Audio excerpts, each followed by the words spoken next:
Un homme seul. Un homme seul face à une biodiversité déchaînée.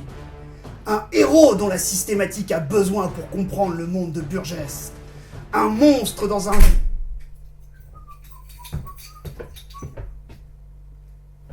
Qu'est-ce que tu fais ? Aujourd'hui, contrairement à ce que vous auriez pu penser, on ne va pas parler de biodiversité, mais bien de tectonique. Un sujet que vous avez peut-être déjà vu dans vos programmes scolaires et qui est absolument passionnant. Non, c'est pénible, interminable et c'est tout le temps la même chose. La tectonique des plaques est aujourd'hui une des théories scientifiques les plus abouties dans le domaine des sciences naturelles et permet de mieux comprendre le fonctionnement de notre chère planète. Mais au fait, c'est quoi ça, la tectonique des plaques ? Et quand deux plaques se rencontrent, qu'est-ce que ça fait ? Et le lien entre la tectonique et les différents séismes, les volcans et les tsunamis. C'est ce que nous allons voir dans ce 3e épisode d'Histoire naturelle. Tardy, générique. Wouhou!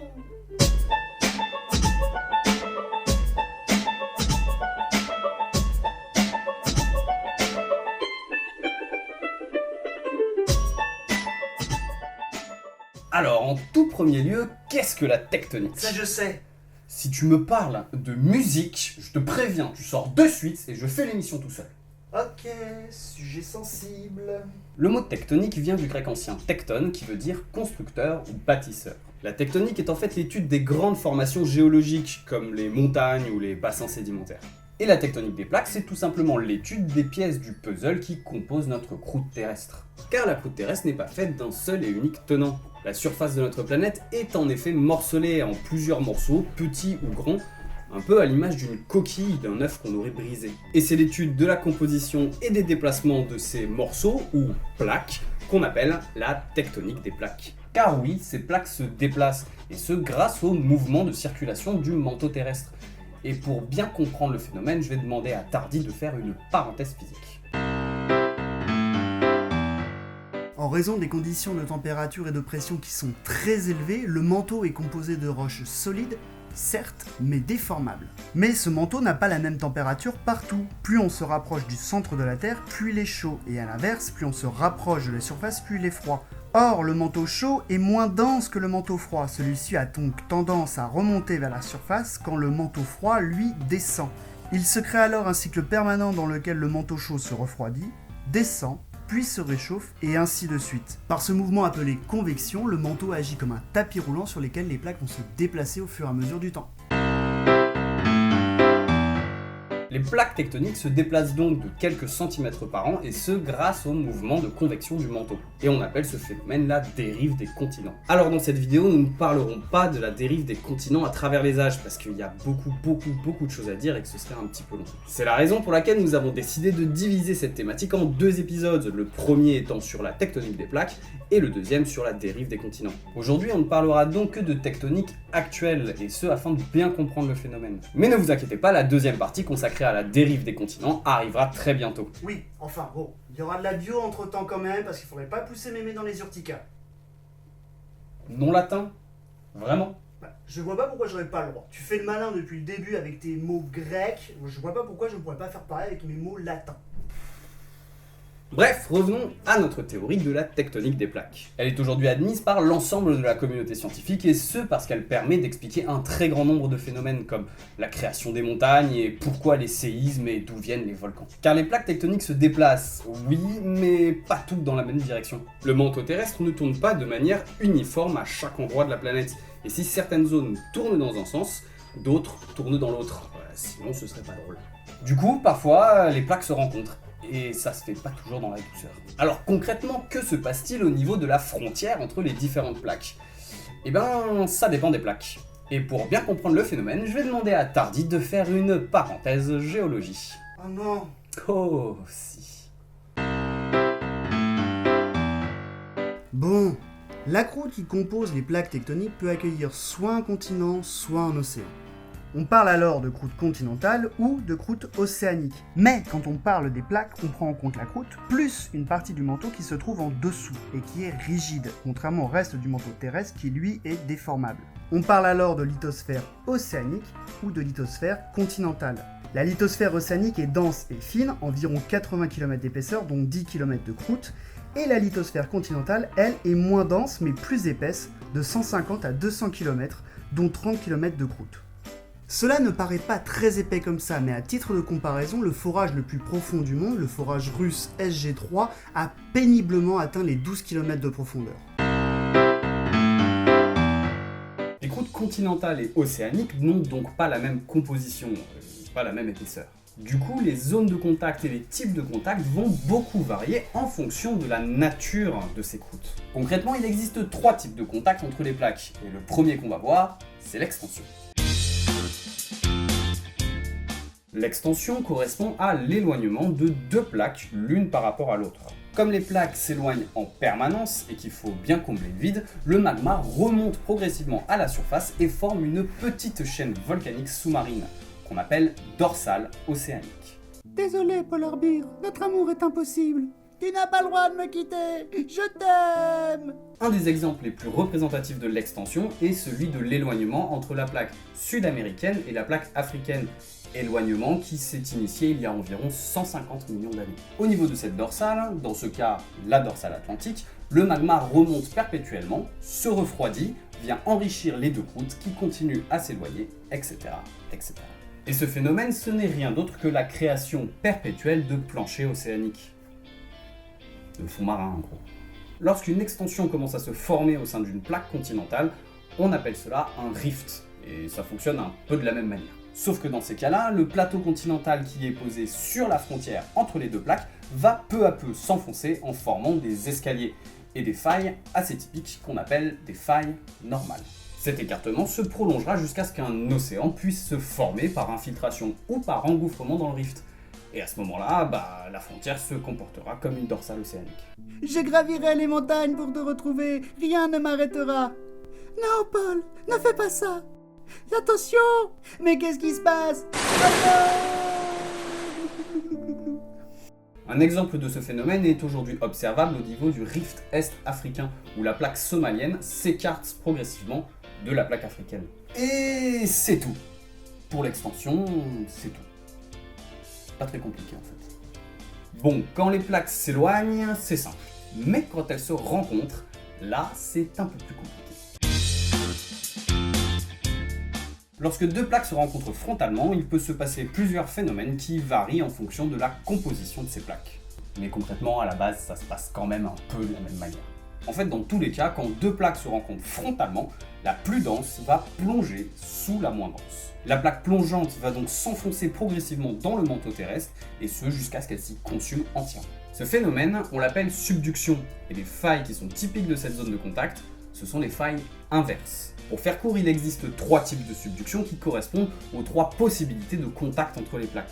Il existe donc la subduction continent-continent, la subduction continent-océan et la subduction océan-océan.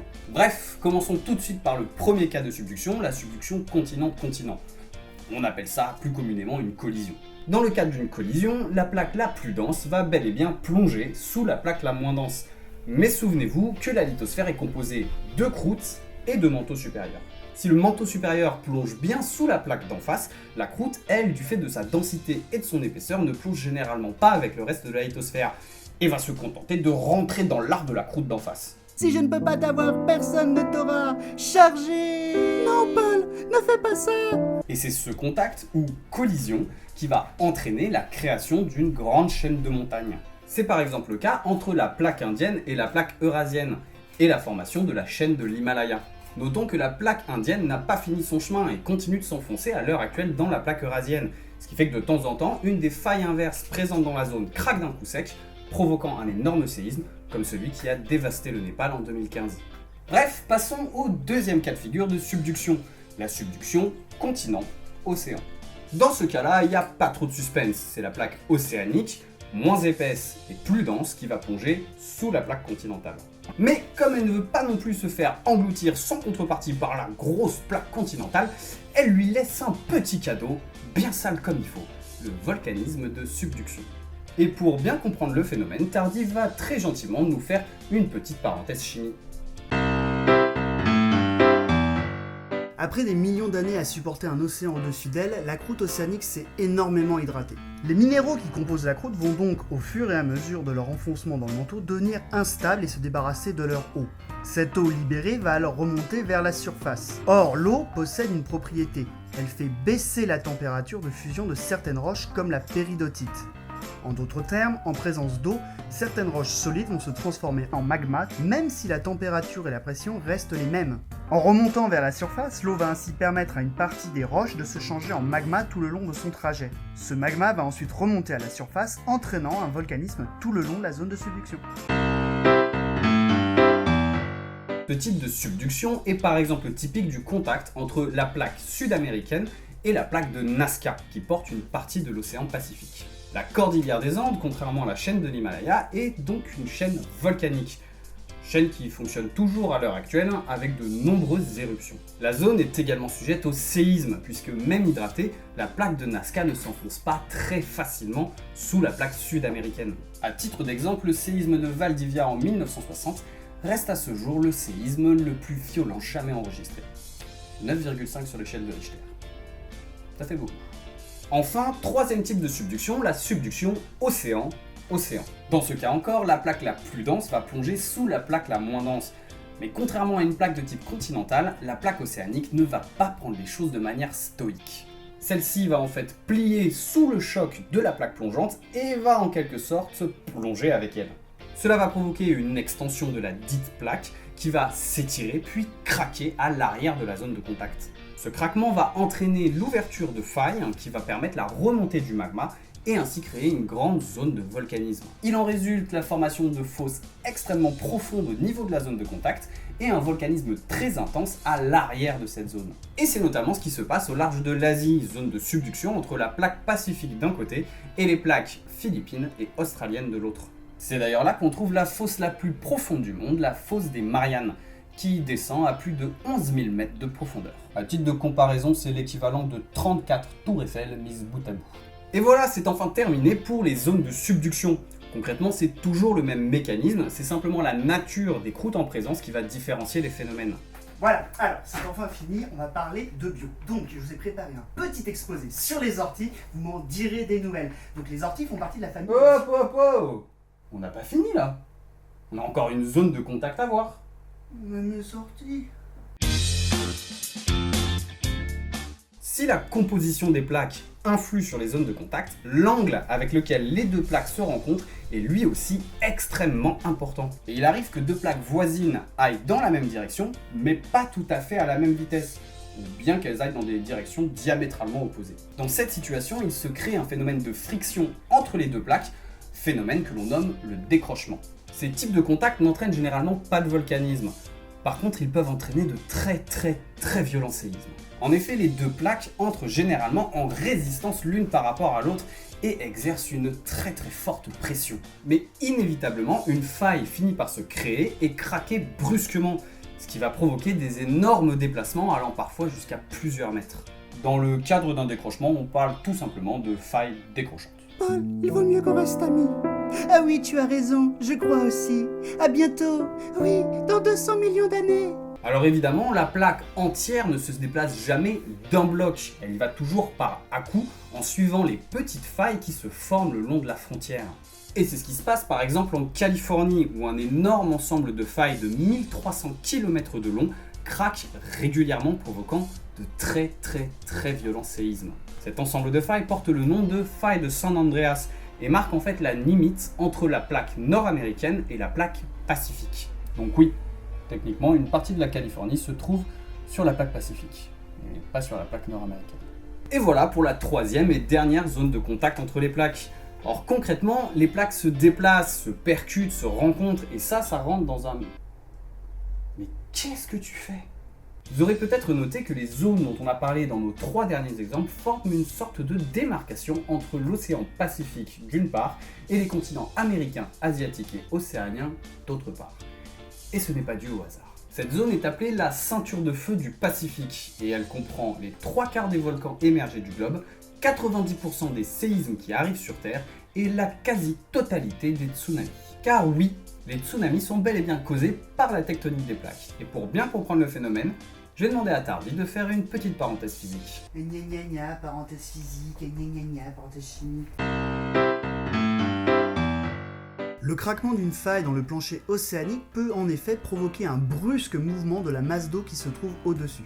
Ce mouvement d'eau se propage alors sous forme d'ondes qui vont s'éloigner du point originel du séisme qu'on appelle épicentre. Ces ondes se déplacent dans toutes les directions et peuvent parcourir des milliers de kilomètres. Formées en haute mer, ces ondes peuvent avoir une très grande amplitude mais qui passera inaperçue tant qu'elles disposeront d'une profondeur suffisante. Mais lorsque l'onde atteint le rivage, elle se heurte au fond marin qui remonte en pente et n'a d'autre choix que de compenser ce manque de fond en formant une ou plusieurs vagues qui vont alors déferler sur la Terre. C'est ce phénomène qu'on a malheureusement pu observer en 2011 au Japon et en 2004 en Indonésie. Dans les deux cas, c'est le craquement d'une faille inverse, typique des zones de subduction, qui a provoqué ces tsunamis. Les séismes, tsunamis et une grande partie des volcans sont dus à la tectonique des plaques. Pour les volcans, il y a quelques exceptions comme ceux d'Hawaï ou de la Réunion, mais on en parlera dans un autre épisode. Les séismes surviennent lorsque des failles des zones de subduction ou de décrochement cèdent brusquement, et malheureusement, il n'y a aucun moyen de savoir à quel moment ça va arriver. Les séismes restent donc imprévisibles, même si on connaît les zones dans lesquelles ils vont tôt ou tard se manifester. Ces zones sont le résultat du contact entre les différentes plaques qui peut former des chaînes volcaniques, des chaînes de montagnes ou des rifts. Et le mouvement de ces plaques tectoniques est lui-même dû au mouvement de convection du manteau terrestre sur lequel les plaques roulent. Ces données sont aujourd'hui considérées comme acquises par la communauté scientifique, et même s'il reste plein de choses à découvrir dans ce domaine, les résultats ne seront vraisemblablement pas remis en question au fur et à mesure de l'avancée des connaissances. Sauf évidemment si un jour une découverte majeure venait ébranler toutes nos connaissances en sciences, ce qui, gardons l'esprit ouvert, est toujours possible. Voilà, ce troisième épisode d'Histoire naturelle est maintenant terminé, j'espère qu'il vous a plu. N'hésitez pas à vous abonner et à nous suivre sur les réseaux sociaux. En attendant, on continue à vous poser des questions sur l'univers, il est toujours assez vaste et il y en aura toujours pour tout le monde. Et quant à nous, on se retrouve prochainement pour un nouvel épisode d'Histoire naturelle où, sur la légère insistance de mon camarade, on va reparler un peu de biologie puisqu'on parlera des premières faunes. Et vous verrez qu'en la matière, la nature a créé des animaux particulièrement bizarres. Encore plus que lui.